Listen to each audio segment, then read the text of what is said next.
আসসালামু আলাইকুম। ধান কাটা শেষ, বিস্তীর্ণ মাঠ এখন ফাঁকা, শুকনো খড়ের গন্ধ মিশিয়ে আছে বাতাসে। চারদিকে কাটা ধানের গোছা, আর মাঝখানে জমে থাকা বৃষ্টির পানি।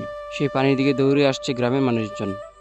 কারো হাতে পুরনো হাঁড়ি, কারো হাতে ছোট্ট বালতি, কেউ বা আবার খালি হাতে নেমে পড়েছে। কাদামাখা পানিতে তারা ঝুঁকে পড়েছে, চোখে যেন এক অদ্ভুত উত্তেজনা। হঠাৎ আহা, মাছ ধরেছি ধরেছি! একটি মাছ লাফিয়ে উঠতেই চারপাশ ভরে যায় উল্লাসে। হাসি, চিৎকার, আনন্দের ঢেউ ছড়িয়ে পড়েছে মাঠ জুড়ে। কেউ পিছলে পড়ে যাচ্ছে কাদায়, আবার কেউ মাছের পেছনে দৌড়াচ্ছে পানপনি। শিশুরা খিলখিল করে হাসছে, বয়স্করা দিচ্ছে দিক নির্দেশনা। ওইদিকে ওইখানে লুকিয়েছে। পুরো দৃশ্যটা যেন এক উৎসব, এক মিলন মেলা। মাছ ধরা শুধু প্রয়োজন নয়, এই জন্য গ্রামীণ জীবনের আনন্দ খুঁজে নেওয়ার এক বিশেষ মুহূর্ত। পরিশ্রমের ফাঁকে, কষ্টের জীবনে এভাবে মানুষ খুঁজে নেয় হাসির রং, খুঁজে নেয় খুশির স্বাদ। দিন শেষে মাছ ধরা ভাগাভাগি করে সবাই ফিরল ঘরে। শরীরে ক্লান্তি থাকলেও চোখে মুখে ভর করেছিল এক অদ্ভুত তৃপ্তি।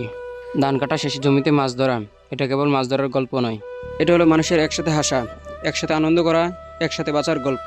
মাঠের পেছনে সূর্য ডুবে, আকাশ লাল আবার নীল মিশ্রিত, প্রকৃতির সঙ্গে মানুষের এই সংযোগ, এই আনন্দ যেন এক ছোট্ট চিরন্তর গল্প। এটা আমাদের গ্রাম বাংলা, এটাই আমাদের সহজ সরল প্রাণবন্ত জীবন। আর মনে রাখুন, সূক্ষ্ম জেনেন ছোট্ট ছোট্ট মুহূর্তে, আর ভাগ করে নিন আপনার আনন্দ, ঠিক যেমন ভাগ করে নেয় গ্রাম বাংলার মানুষজন।